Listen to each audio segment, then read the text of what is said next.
Salut! Aujourd'hui, je vais vous présenter dans la collection Quelle histoire? La Première Guerre mondiale avec le livre, la frise murale et le jeu de cartes. Alors c'est une collection que j'affectionne beaucoup parce que j'aime beaucoup les illustrations et la simplicité des explications. Alors ce que je vous propose, c'est de regarder déjà ensemble le grand livre qui traite de ce sujet. C'est adapté au cycle 2 et 3, donc l'école primaire.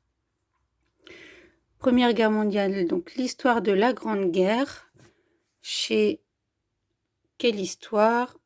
On voit pas très bien, voilà. Et c'est à 12,50 € sur leur site internet. Alors déjà, on peut regarder ensemble comment ça se présente. Alors il est tout neuf, je l'ouvre avec vous. La montée des tensions, le début du conflit, la guerre s'éternise. Donc comme dans les autres livres de cette collection, vous avez une image principale qui illustre les propos décrits en dessous. Vous avez également la date à laquelle ça se passe. Et là, ça peut paraître surprenant, mais pour le début de la Première Guerre mondiale, pour comprendre le contexte et comment on en est venu là, eh bien, vous voyez, on remonte au 1er septembre 1870. Je crois que c'est quand la France a perdu l'Alsace et la Lorraine, il me semble. Vous voyez plusieurs pages sur cette période.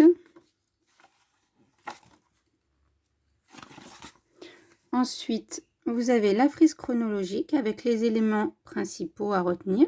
Donc, qui démarre en 1870 et qui mène jusqu'à 1914. Le Royaume-Uni entre en guerre le 4 août. Ensuite, de l'autre côté, vous avez la carte.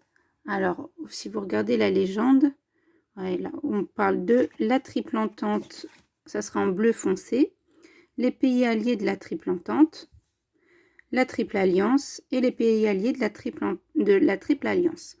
Alors, j'ai une petite astuce mémotechnique pour vous rappeler comment se souvenir les pays qui sont dans la Triple Entente et ceux dans la Triple Alliance. En tout cas, pour se souvenir que la Triple Alliance, il y a l'Allemagne et donc ses alliés. Alliance, A2L, commence comme Allemagne, A2L. Voilà, c'est mon petit truc mémotechnique. Donc voilà, la carte des pays concernés en Europe. Et ensuite, les portraits de quelques-uns des personnages de cette période importants à retenir. Notamment François Ferdinand d'Autriche, l'archiduc qui a été assassiné et ce qui a plongé l'Europe dans la guerre. Puis, on commence avec la période, voilà, le début du conflit en lui-même, donc 1914-1915. Et pareil, on commence août 1914. Et puis, les événements de cette période, expliqués de façon simple. Voilà. Et à la fin de cette période, donc qui est toujours en orange, pareil, la frise chronologique, 1914, les événements jusqu'en 1915, et la carte. Ensuite, les portraits. Hop, et j'ai tourné un peu trop vite. Voilà, la dernière partie, la guerre s'éternise, donc de 1916 à 1918. Voilà. Pour aider votre enfant à se souvenir la fin de la Première Guerre mondiale, vous pouvez retenir 1918, 18 comme la majorité, à 18 ans. Et moi, je rigole avec mon fils parce qu'il me demande quand est-ce que j'aurai le droit à un portable. Je lui dis à 14 ans, pardon. Il me dit, pourquoi 14 ans? Alors, je dis, non, c'est juste pour que tu te souviennes du chiffre 14, que ça te marque pour la guerre de 14-18. Voilà, c'est un peu vache, mais ça marche. Ensuite, voilà, toujours les grandes histoires, les grands événements de cette période, etc., etc. Voilà. Et on en arrive donc à la frise. Et on parle de la grippe espagnole notamment. Voilà, jusqu'en 1919. Signature du traité de paix. Différent de l'armistice du 11 novembre 18. Et la carte, voilà où on en est après la guerre. Voilà. Les portraits. Oui, les avions, les charrettes mitrailleuses, les navires, les canons. Voilà, si vous avez peut-être déjà entendu parler de la grosse Bertha. Bah voilà, c'est ça. Vous découvrirez ça dans ce livre. Les personnages, les uniformes, pardon. Vous voyez, plein de détails. Hop là. Eh ben, trop tard. Voilà, donc 12,50 € sur le site de Quelle Histoire et frais de port à 1 centime. Donc, autrement dit, ça coûte rien. Ensuite, donc dans cette collection toujours, vous avez le jeu de cartes. Alors, avant même le jeu de cartes d'ailleurs, pour pouvoir jouer au jeu de cartes, c'est mieux d'avoir vu déjà le livre. Et puis, vous avez la frise chronologique de la Première Guerre mondiale. La chronopoche, toujours chez Quelle Histoire. Alors, comment ça se présente, pardon. Alors, ça, c'est quand je déplie au fur et à mesure. Voilà. Si vous voulez voir un peu. Donc, les périodes de l'histoire. On retrouve la frise. Donc, l'état des lieux en 1914. Ensuite, les événements qui suivent et qui résument un petit peu ces périodes-là. Donc là, ça, c'est le dos de la frise. On parle de la Révolution russe aussi. Voilà. Et l'Europe après la guerre. C'est les grandes idées à retenir. Ensuite, quand vous défaites la frise elle-même, alors là, j'ai pas vraiment de place. Hein. Je vous fais ça sur ma table de chevet. C'est pas très pratique. C'est pour que vous voyez quand même. Donc, avant la Première Guerre mondiale, en orange, jusqu'en 1900. Et donc, en orange, c'est la période Révolution française et 19e siècle dans cette collection. Ils le font en orange. Et en vert, on passe à l'époque contemporaine. Donc, on rentre dans la zone verte. Et voyez, voilà, de 1900. Hop. On avance dans le temps. Voilà. Avec les événements marquants en bas. Et les personnages voilà, des points de repère aussi à connaître. Enfin, des points de repère, des choses à connaître. Voilà, au-dessus. Voilà.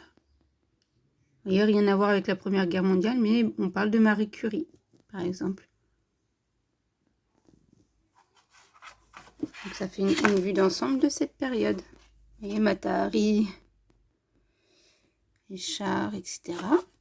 Voilà, jusqu'en 1920 même. Création de la SDN, Société des Nations, qui deviendra plus tard l'ONU, l'Organisation des Nations Unies, en 1945. Voilà, donc cette collection Quelle Histoire vend cette frise alors à combien, je ne sais plus. Est-ce que je l'ai peut-être en dessous le montant. Je ne suis pas sûre. Je voudrais pas l'abîmer.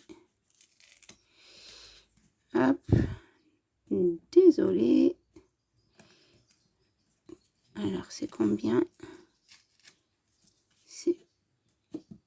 Ah, c'est le chiffre mystère. 7,90 €. Et c'est bizarre, dans ma tête, je l'avais payé plutôt 6,90 € ou 6,50 € ou je sais plus. Bon, à vérifier sur le site de Quelle Histoire. Je crois que c'est quellehistoire.com. Voilà, et vous irez voir. Ensuite, donc ça, c'était la frise chronologique. Une fois que vous avez ça, vous pouvez jouer aux cartes.